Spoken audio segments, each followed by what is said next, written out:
Trading dengan gaji UMR sebenarnya possible atau enggak sih?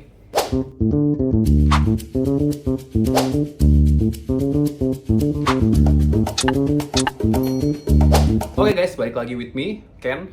Jadi hari ini gue akan ngebahas tentang gimana sih supaya kita bisa trading dengan gaji UMR. Karena ada pertanyaan ke kolom komen gue di video gue sebelumnya yang nanya, kok sebenarnya kalau misalkan kita trading itu bisa nggak sih kalau misalkan gaji kita hanya UMR aja? Nah di sini gue akan ngebahas dan gimana sih sebenarnya caranya untuk trading dengan gaji UMR. So, welcome back buat kalian semua. Semoga kalian juga dalam keadaan yang baik-baik aja. Jadi, untuk pertama-tama gue akan jelasin sebenarnya trading dengan gaji UMR itu possible atau enggak sih. Yang pertama, untuk kalian masuk ke bursa efek untuk trading di Bursa Efek Indonesia itu, kalian harus memilih brokernya terlebih dahulu. Itu langkah pertama. Setelah kalian menyiapkan dana, otomatis ya.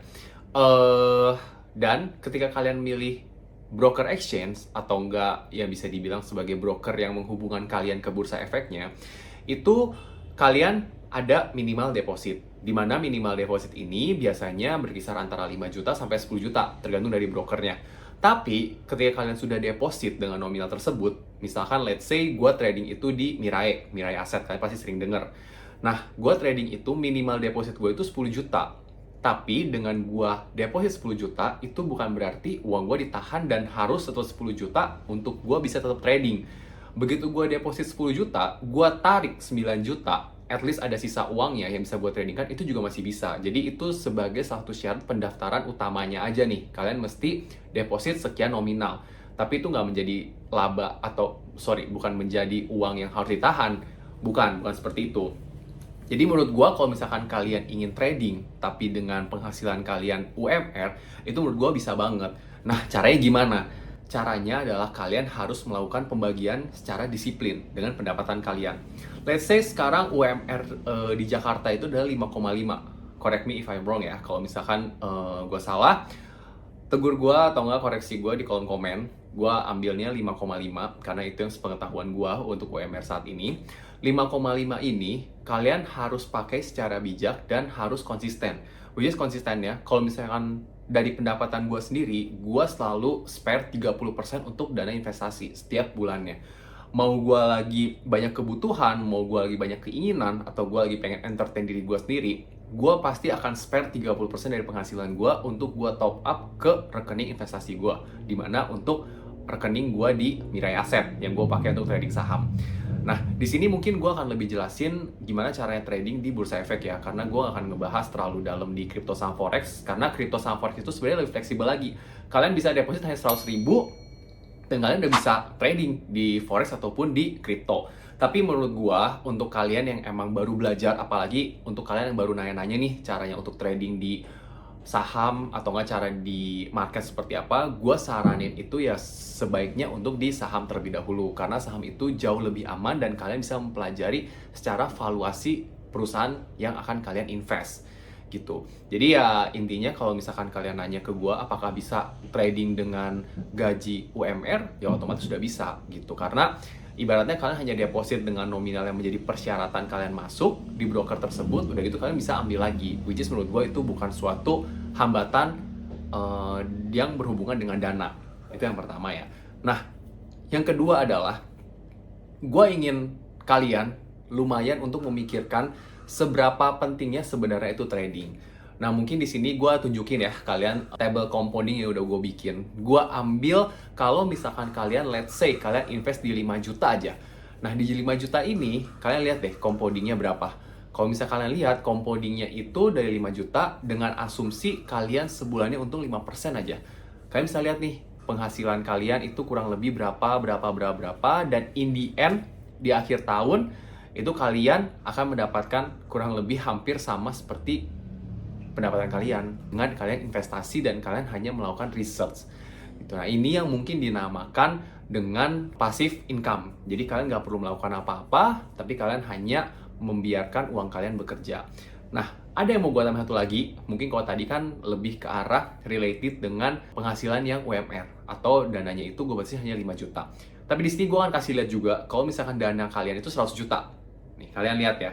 Nah, untuk dana kalian 100 juta ini, kalian lihat deh kalau misalkan dalam setahun itu bisa penghasilan yang kalian dapatkan di luar pekerjaan utama kalian itu mencapai 70 jutaan gitu. Hampir mendekati modal utama kalian itu dalam waktu setahun, dan itu asumsi hanya keuntungan 5% dalam sebulan. Dan kita tahu ya di sini ya, kalau misalnya sekarang saham lagi ramai banget, banyak saham-saham yang dalam sehari pun itu bisa naik 5% bahkan 10% atau lebih gitu.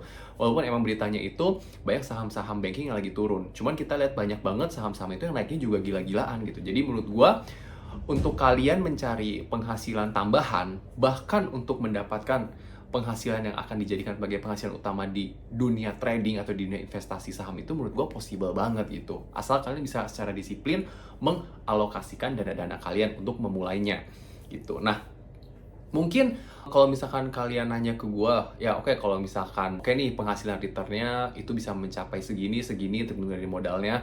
Tapi sebenarnya untuk trading itu apa sih yang sebenarnya diperlukan supaya kita bisa konsisten mendapatkan keuntungan, atau enggak kita nggak sampai in the end-nya itu kita malah kehilangan uang. Di sini gue akan state 3 hal yang menurut gue penting banget basicnya, dan itu bukan berhubungan dengan financial sama sekali. Yang pertama adalah konsisten.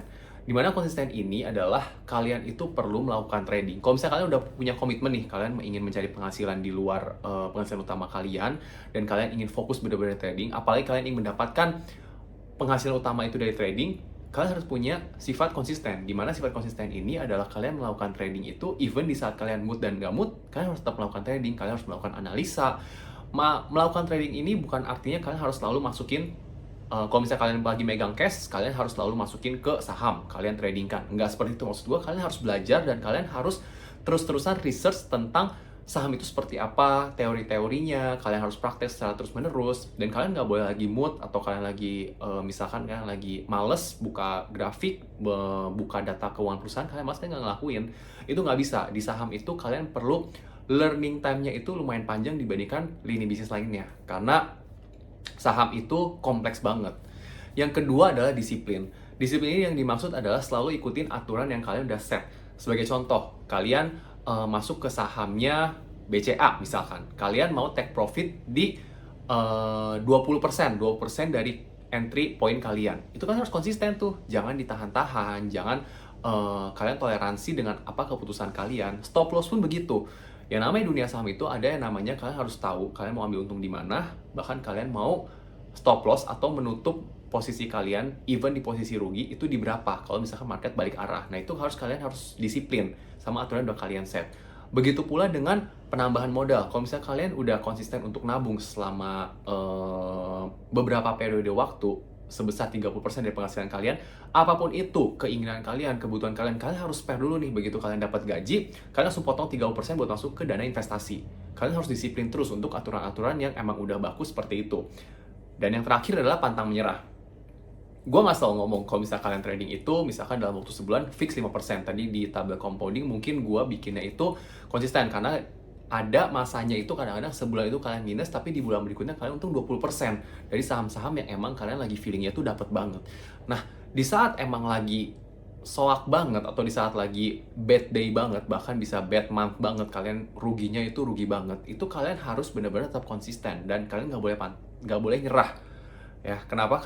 Karena kalian nggak tahu nih, kapan di saat kalian benar-benar dapet feelingnya atau pengetahuannya untuk main di dunia saham itu kalian nggak tahu kapan nih. Karena learning saham itu beda sama ujian sekolah. Ketika kalian ujian sekolah, kalian misalkan belajar nih, kalian belajar selama 3 bulan materi yang akan diujiankan, kalian ujian, begitu dapat nilai bagus, udah selesai. Nah, kalau saham itu kalian bakal suatu saat itu ngerasain at some point tiba-tiba, oh ternyata untuk menganalisis satu saham tuh butuhnya ini aja ya. Nah, itu kalian nggak tahu tuh kapan dapat feelingnya kalau misalkan kalian tidak pantang menyerah. Dan menurut gue sayang kalau misalkan kalian udah punya komitmen yang kuat di awal, kalian ingin mendapatkan penghasilan lebih, atau kalian ingin masuk ke dunia trading benar-benar serius, itu sangat disayangkan dengan ilmu yang udah kalian pelajarin dalam jangka periode tertentu, tiba-tiba kalian nyerah gara-gara hasilnya itu tidak secepat yang kalian ekspektasikan. Gitu. Itu mungkin 3 poin yang penting menurut gua yang perlu kalian coba pikirkan kalau misalkan, dan kalian lakukan tentu saja kalau misalkan kalian masuk ke dunia trading. Dan yang terakhir, mungkin yang mau gua kasih sedikit contoh ya dalam suatu kehidupan nyata adalah case tadinya Elon Musk. Kalian ingat waktu Cybertruck baru publikasikan ke media-media. Elon Musk itu mempresentasikan dengan asistennya atau dengan anak buahnya lah ya, mempresentasikan kalau misalkan kaca dari Cybertruck itu tuh aman banget. Jadi dia melempar segala macam benda keras, dan satu waktu dia melempar benda kerasnya itu bentuknya bola besi dan kacanya retak. Tapi kalau misalnya kalian nonton videonya, itu ternyata begitu salah satu anak buahnya mempresentasikan kacanya retak itu, Elon Musk langsung take over panggungnya. Begitu Elon Musk take over panggungnya, dia santai dan dia menjelaskan kalau misalkan dari Cybertruck ini emang masih di-improve gitu. Dan beberapa saat kemudian, ternyata Cybertruck yang Elon Musk ini gagal dipresentasikan itu mencapai top sellers untuk kategori EV, Electronic Vehicle. Jadi menurut gua kegagalan, dan itu juga menurut gua berlaku ya untuk kita yang dalam dunia trading pun, dalam dunia pekerjaan, kalau misalkan kalian gagal, itu justru kalian tuh mendapatkan sebuah room for enhancement, atau ruang untuk kalian belajar atau tumbuh. Kalau misalkan kalian selalu dalam suatu kondisi yang kalian baik-baik aja, kalian melakukan semua hal itu dengan sempurna, tidak ada kesalahan, menurut gua kalian udah nge-stuck di comfort zone. Dan kalian gak akan pernah bisa berkembang kalau misalkan kalian hanya di comfort zone kalian, atau nggak di lingkungan yang kalian udah nyaman banget. Makanya menurut gua, kalau misalkan kalian masih bisa melakukan salah, apalagi di bidang-bidang baru, apalagi kalian yang baru mau mulai nih di dunia trading, kalian pasti akan loss sama nih, kalian akan kehilangan uang yang nominalnya itu bisa dibilang sebagai uang belajar kalian lah gitu. Anggaplah sebagai uang belajar kalian, dan kalian tuh jangan pantang menyerah, karena begitu kalian gagal, begitu kalian mungkin kehilangan uang dalam trading ketika kalian belajar, itu menjadikan kalian punya ruangan untuk berkembang dalam diri kalian, berkembang untuk belajar lebih, berkembang untuk mendapatkan ilmu lebih. Dan menurut gue itu semua trader itu pasti pernah mengalami hal yang sama. Bahkan ada kalau misalkan trader itu langsung masuk chip in-nya itu langsung mainnya besar, itu ruginya juga besar, tapi returnnya in the end dia nggak nyerah, akhirnya dia bisa mendapatkan keuntungan lebih besar lagi dan bisa nutup gitu keuntungan yang dia dapatkan. Nah, mungkin kurang lebih seperti itu. Jadi pertanyaannya, kesimpulannya, kalau misalnya kalian nanya ke gue, bisa nggak sih trading dengan gaji UMR? Menurut gue bisa banget, dengan hal yang udah gue jelasin sebelumnya. Dan kalau misalnya kalian punya pertanyaan lagi, atau mungkin sesuatu hal yang ingin dibahas tentang dunia seputar trading, atau investasi, atau finansial, feel free tulis di kolom komen, akan gue bahas di next videonya. Oke, semoga video gue bermanfaat, dan see you next video. Bye-bye!